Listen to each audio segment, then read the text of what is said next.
वापस आया हूं आज आपसे बात करने के लिए। मैं Vivek Bindra, motivational speaker, leadership consultant और बिजनेस कोच। आज बात करूंगा छत्रपति शिवाजी के विषय में। मराठाओं के दिल में बड़ी गहरी जगह बनाई। 1630 में जन्म लिया। 19 फरवरी पिता शाहजी भोसले, मां जीजाबाई। पिता शाहजी भोसले तो उस समय मुगलों की सेवा में लगे हुए थे, जो ज्यादा उस समय अवेलेबल नहीं रहा करते थे। तो मां जीजाबाई जिन्होंने ज्यादा समय बिताया छत्रपति शिवाजी के साथ में। शिवाजी छोटा सा बच्चा, उसको बचपन से ही महाभारत से लेकर रामायण तक, रामायण से लेकर भगवद गीता तक और सारी पौराणिक कथाएं उनको सुनाया करती थी। असर क्या हुआ, छोटी उम्र से ही एक स्वाभाविक नेचुरल लीडरशिप शिवाजी के अंदर दिखने लगी। छोटा सा बच्चा, लेकिन वहीं पे मावल नाम की एक जगह, एक स्थान जहां पे कई गांव हुआ करते थे, जो पुणे के नजदीक था। आज का जो पुणे है ना महाराष्ट्र में, उधर ही मावल के पिछड़े और गरीब लोग, लेकिन वो उनमें साहस बहुत था। तभी शिवाजी ने देखा, 12-15 साल की उम्र में उसने देखा, वहां पे 3 साल उन जंगलों में वहां घूमता रहा, लोगों के बीच में रहा। तो उसने देखा ये लोगों में ताकत बहुत है, शक्ति बहुत है, पर ये अनगाइडेड मिसाइल है। एक दिन उसने सारे दोस्तों को और वहां पे गांव के कई लोगों को इकट्ठा किया और उनको क्या बताया कि मराठाओं को मुगलों के नौकर के रूप में जाना जाता है। और ये जो नौकर होता है ना, ये जो गुलामी है, ये एक मानसिकता है और कुछ नहीं है। It is a state of mind. इस गुलामी को तोड़ना है, मराठाओं को इससे बाहर निकलना है। तो ये निजामी शाह, आदिल शाह, इनके चंगुल से मराठाओं को पहली बार बाहर निकालने के लिए ये गांव वालों को उन्होंने तैयार किया। खंजर निकाला और अपना रक्त निकाल के काट के भगवान के शिवलिंग का रक्त अभिषेक कर दिया। और तभी इन्होंने ऐलान किया कि मैं स्वराज यात्रा निकालना चाहता हूं। ये स्वराज यात्रा, ये क्या कहते हैं, गुलामी एक मानसिकता है। क्या है? एक मानसिकता है। आप गुलाम अपनी मानसिकता के कारण है। और वहां पे गुलामी की मानसिकता से मराठाओं को निकाल के खड़ा करने के लिए, अब टीम तो छोटी थी, मैन पावर थी नहीं, रिसोर्सेज थे नहीं, उतने फंड्स थे नहीं, उतनी पीछे से सपोर्ट और ताकत और कोई अलायंस अभी तक था नहीं। तो शुरुआत बहुत इंटेलिजेंटली, देखिए ये जो थे ना, ये व्यक्ति छत्रपति शिवाजी, सारे सुनिए, भारत को पता होना चाहिए, छत्रपति शिवाजी एक कंबाइंड अवतार मान सकते हो आप, महाराणा प्रताप के शौर्य और उनकी ताकत और उनके साहस का, और कौटिल्य चाणक्य पंडित की उनकी बौद्धिक शक्ति, उनकी बुद्धि और उनकी कुटिल नीतियों का, ये कंबाइंड अवतार थे। तो ये क्या करते हैं, छापा मार युद्ध करते हैं, द्विकंटक नीति के साथ जाते हैं। इसको क्या बोलते हैं, गोरिल्ला वॉरफेयर। और गोरिल्ला वॉरफेयर इसे कहते हैं गनीमी कावा। छोटी उम्र के अंदर इतना इंटेलिजेंस, इतना इंटेलिजेंस। गनीमी का मतलब क्या है, दुश्मन, और कावा मतलब उसको बेवकूफ बना के हराने की टैक्टिक्स। ये ऐसे टैक्टिक्स से लड़ते थे, इनको पहाड़ी चूहा बोलते थे, कि पहाड़ों के अंदर से कहां से निकल के किधर से निकल के आके दुश्मन पे अटैक करेंगे। छोटी सी सेना इन्होंने शुरू करी थी और अपना साम्राज्य दक्षिण से लेकर के ऊपर तक, गुजरात तक, इधर बहुत जगह फैलाया। एक बार उधर ही के मुगल राजा आदिल शाह ने मराठाओं के बीच में से इनके पिता को उठा करके जेल में डाल दिया, कारावास दे दिया। और ये बहुत दिन तक सोचने लगे कि क्या करें। और तभी देखिए, उसी समय में शाहजहां भी था दिल्ली के अंदर, और शाहजहां भी हालांकि है वो भी मुसलमान और आदिल शाह भी मुसलमान, लेकिन पॉलिटिक्स तो पॉलिटिक्स है ना। तो मुगल राजाओं को उन्होंने आपस में कैसे भिड़वाया, उधर उनको सपोर्ट और अलायंस की बात करी। इतने मास्टर अलायंस के मामले में, कब कहां किससे अलायंस बिल्ड करना। शाहजहां को बोले कि आप इस पे इन्फ्लुएंस डालो, ये मेरे पिता को छोड़े, और शाहजहां उनकी बात मान गए।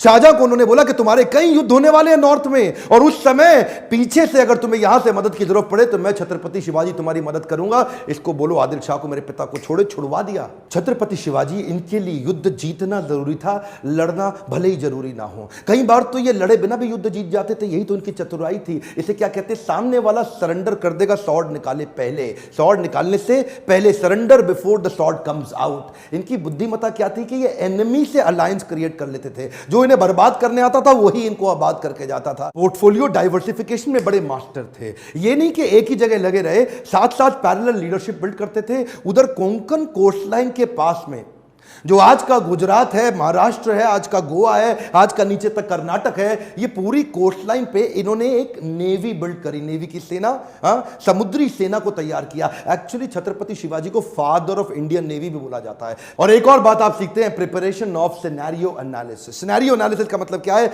आने वाले समय में सिनेरियो ए होगा तो मैं ऐसे लड़ूंगा, बी होगा तो ऐसे लड़ूंगा, सी होगा तो ऐसे लड़ूंगा।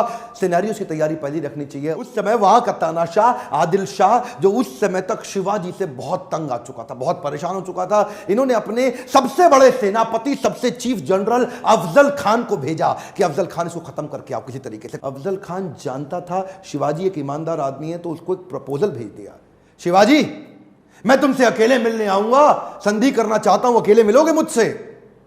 शिवाजी बोले ठीक है, अकेले मिल लेते, मुझे कोई समस्या नहीं। अफजल खान ने बोला नियम यह है, ना तुम्हारे पास कोई सेना, ना मेरे पास कोई सेना, मैं भी अकेला, तुम भी अकेले, ना तुम्हारे पास कोई अस्त्र शस्त्र, ना मेरे पास कोई अस्त्र शस्त्र। अफजल खान जानता था छत्रपति शिवाजी एक बड़े ईमानदार व्यक्ति हैं, हां बोल देंगे तो ऐसे ही बिना शस्त्र के खड़े भी हो जाएंगे। उनसे 2.5 गुना लंबा चौड़ा अफजल खान आकर के गले मिलने लगा शिवाजी से। अब छोटे से शिवाजी और पीछे से खंजर निकाल करके पीठ में घुसा दिया।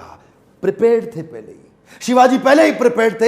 एक ऐसी लोहे की उन्होंने बुलेट जैकेट पहनी होती, पावरफुल, उन्होंने ऐसी जैकेट स्टील के अंदर बना रखी थी जिससे कितने भी खंजर डालो अंदर घुसे नहीं, लेकिन दिखाई नहीं पड़ता था। वो जानते थे कि ऐसा हो सकता है, ईमानदारी पूरी रखते लेकिन प्रिपरेशन भी रखते। इसको बोलते हैं सिनेरियो अगर सी निकल आया तो उसकी प्रिपरेशन भी रहे।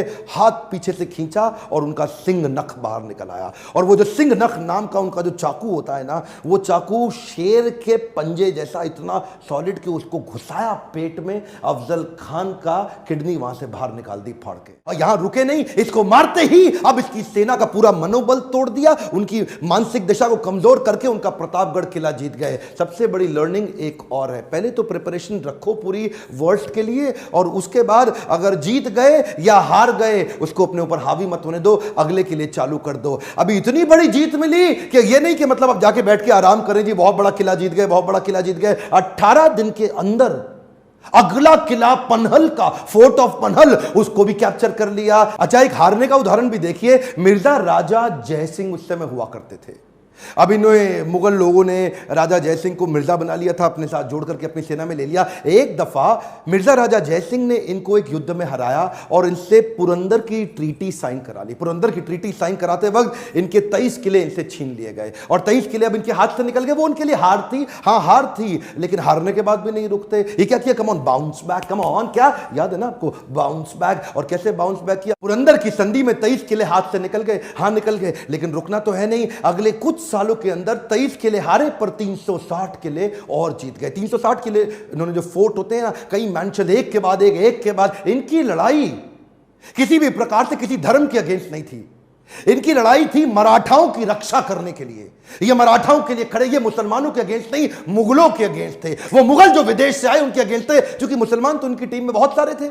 इनके कई सारे बड़े बड़े आर्मी के जनरल ही मुसलमान हुआ करते थे, इनके कई दोस्त भी मुसलमान थे, इनके जो एक अपनी टीम के वजीर आजम वो भी मुसलमान थे, इनके कई गुरु भी मुसलमान थे। लेकिन ये मुगलों के खिलाफ थे, जो आके मराठाओं को तंग करके उनको नौकर बनाया था। बाहर से आके मुगलों ने मराठाओं को जो तंग किया, उनकी पीड़ा को वहीं से इन्होंने टीम को नीचे नीचे से इकट्ठा करके छापा मार युद्ध से आज इतनी बड़ी सेना खड़ा कर ली। अच्छा, एक बात और जो इस वीर मराठा को मुगलों से अलग करती थी, वो खास बात थी इनका स्त्रियों के प्रति विशेष सम्मान। क्या बोलते थे, मां, औरतें और बच्चे, इनको कोई तंग नहीं करेगा चाहे कुछ भी हो जाए। और ये जो इनकी लीडरशिप विल्डम थी ना, ये बचपन में महाभारत, भगवत गीता, रामायण पढ़ने से जो इनके अंदर आई, ये इन्होंने अपने सैनिकों में भी कूट कूट के डाल दी थी कि अगर किसी, देखिए जहां उसी समय मुगल लोग औरतों को उठा लिया करते थे, उनका अपहरण करते थे, उनका रेप कर लेते थे, उनको उनके मंदिर तोड़ना, उनको मारना पीटना, वहीं ये क्या बोले, किसी दूसरे धर्म का अपमान नहीं करेंगे, किसी दूसरे की स्त्री को गलत नजर से कभी देखेंगे नहीं, और अगर मेरा कोई सैनिक देखते हुए मिल गया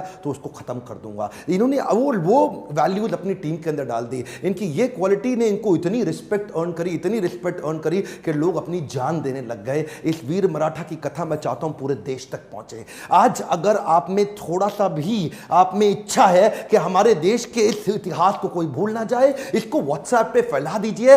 हर मराठा की जिम्मेदारी है कि इसको देश तक पहुंचाएं और लोगों को पता चले वीर छत्रपति शिवाजी के विषय में। अगर अच्छा लगा आपको ये वीडियो तो जरूर लाइक करिए उत्साह बढ़ाने के लिए, और छत्रपति शिवाजी से आपने क्या सीखा नीचे कमेंट बॉक्स को भर दीजिए। बताइए नीचे आपने क्या सीखा, आपका क्या विचार है, आपको वीडियो कैसा लगा, और क्या आप किसी और के विषय में, इतिहास में किसी बड़े लीडर के विषय में जानना चाहते हैं, सीखना चाहते हैं। सब्सक्राइब कराइए अपने आसपास कम से कम 2 4 10 20 लोगों से, ताकि उनको ऐसे पावरफुल वीडियो मिल सके, सक्सेस उनकी डिले ना हो जाए। बेल आइकॉन को हिट करेंगे तभी वीडियो मिलेगा। मेरे साथ जुड़े रहने के लिए, हर बार यूट्यूब पे फ्री लर्निंग यूनिवर्सिटी को देखने के लिए प्रेम पूर्वक आप सबका बहुत बहुत